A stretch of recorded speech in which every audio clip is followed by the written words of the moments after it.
सभी मित्रों को सादर प्रणाम। मैं अर्जुन आज के वीडियो में आप सभी का स्वागत करता हूं। सादर प्रणाम भैया, कैसे हैं आप? प्रणाम भाई। मैं अच्छा हूँ। तुम बताओ कैसे हो और परिवार में सब कैसे हैं? मैं भी ठीक हूं भैया, परिवार में भी सब कुशल मंगल है। आपसे कुछ प्रश्न पूछना चाहता हूं भैया। अवश्य पूछो भाई।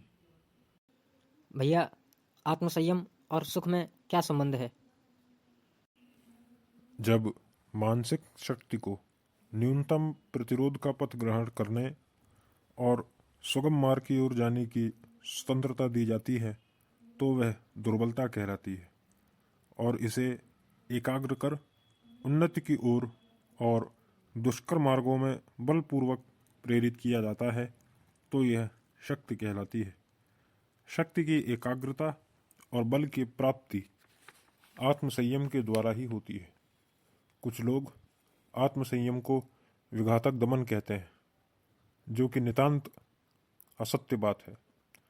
आत्मसंयम तो रचनात्मक अभिव्यक्ति है। यह मृत्यु का सोपान नहीं, अपितु जीवन का अद्भुत मार्ग है।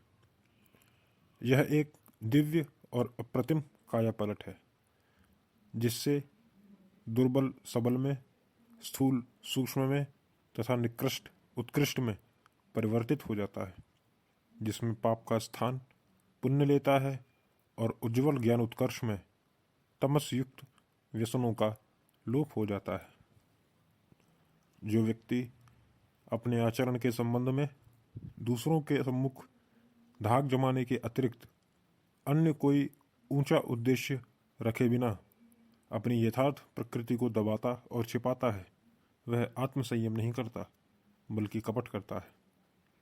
जिस प्रकार एक यंत्र शास्त्री कोयले को गैस रूप में और पानी को भाप रूप में रूपांतरित कर उनसे उत्पन्न तीव्रतर शक्तियों को मनुष्य के लाभ और सुखोपभोग के लिए प्रयुक्त करता है, उसी प्रकार जो व्यक्ति बुद्धिमत्तापूर्वक आत्मसंयम का अभ्यास करता है और वह अपने और संसार के सुख के लिए अपनी दुर्बल वृत्तियों को बुद्धि विषयक और नैतिक गुणों में परिवर्तित कर देता है।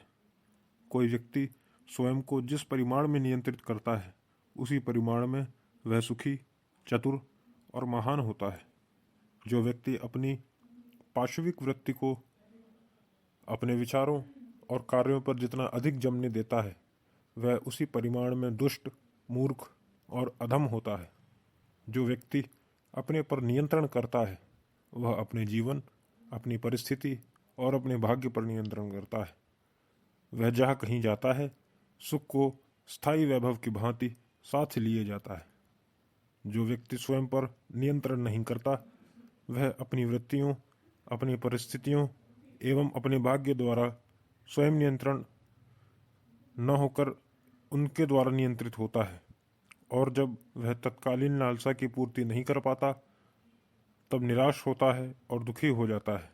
वह अपने सुख के लिए बाहरी पदार्थों अथवा वस्तुओं पर अवलंबित रहता है। और विस्तृत वर्णन कीजिए भैया। भैया अर्जुन, संसार में कोई शक्ति ऐसी नहीं जो विनष्ट या विलुप्त की जा सके। शक्ति का रूपांतरण किया जा सकता है, विनाश नहीं। पुरानी और निकृष्ट वृत्तियों का द्वार बंद करने का अर्थ यही है, नवीन और उत्कृष्ट वृत्तियों का द्वार खोलना। परित्याग के बाद पुनरुद्धार संभव है। प्रत्येक विषयासक्ति, गर्हित विलास तथा प्रत्येक घृणित विचार परित्यक्त किए जाने पर किसी अधिक निर्मल और निरंतर सुंदर वस्तु के रूप में परिवर्तित हो जाते हैं। जहाँ दुर्बलता से उत्पन्न आवेश का निरोध किया जाता है, वहाँ अभिनव आनंद की उत्पत्ति होती है। बीज के आत्मोत्सर्ग से फलाच्छादित और पल्लवित वृक्ष का संसार में उदय होता है। भैया, क्या परिवर्तन अथवा कायापलट सरल कार्य है? कायापलट निश्चय ही तात्कालिक नहीं होता, और न ही परिवर्तन रुचिकर तथा क्लेश रहित कार्य है। प्रकृति उन्नति के लिए उद्योग और धैर्य चाहती है। जीवन संग्राम में प्रत्येक विजय के लिए संघर्ष और क्लेश का सामना करना पड़ता है। यह बात ठीक तरह से समझ लो भाई अर्जुन कि दृढ़ रूप से जड़ बनाए हुए स्वभाव को हटाने, अधिक समय के अभ्यास से घर की हुई मानसिक वृत्ति को तोड़ने और अपने में किसी सुंदर स्वभाव अथवा विषाद गुण की उत्पत्ति और वृद्धि के लिए बलपूर्वक उद्योग करने में दुखमयी घोर परिवर्तन की आवश्यकता होती है और एक अंधकारमय संक्रांति काल का सामना करना पड़ता है, जिसको पार करने के लिए धैर्य और संतोष की आवश्यकता होती है।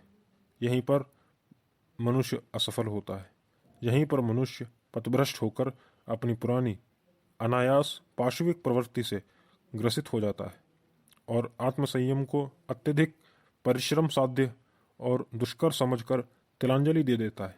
इस कारण वह स्थायी आनंद का अधिकारी नहीं हो पाता और पाप का निराकरण कर विजयी होने वाला जीवन उसकी दृष्टि से विलीन हो जाता है।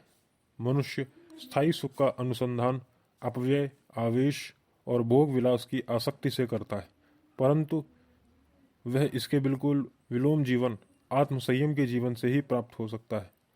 मनुष्य आत्मनियंत्रण से जितना दूर होता है, परम आनंद से उतना ही वंचित हो जाता है और विपत्ति तथा दुर्बलता से ग्रसित हो जाता है, जिसका अंतिम परिणाम पागलपन, विचार शक्ति का सर्वथा अभाव, अचेतनता की अवस्था है।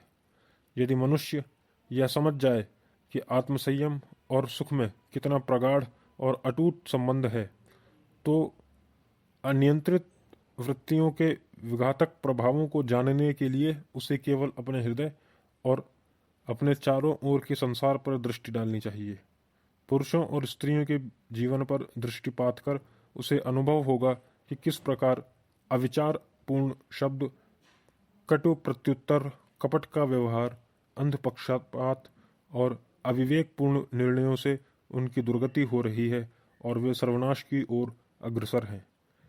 अपने जीवन पर दृष्टिपात कर वह संहारकारी ग्लानि, अशांत चिंता और घोर परिताप के दिन अपनी आंखों के सामने नाचते देखता है, जिनको आत्मसंयम के अभाव में उसने घोर यातना में व्यतीत किया है।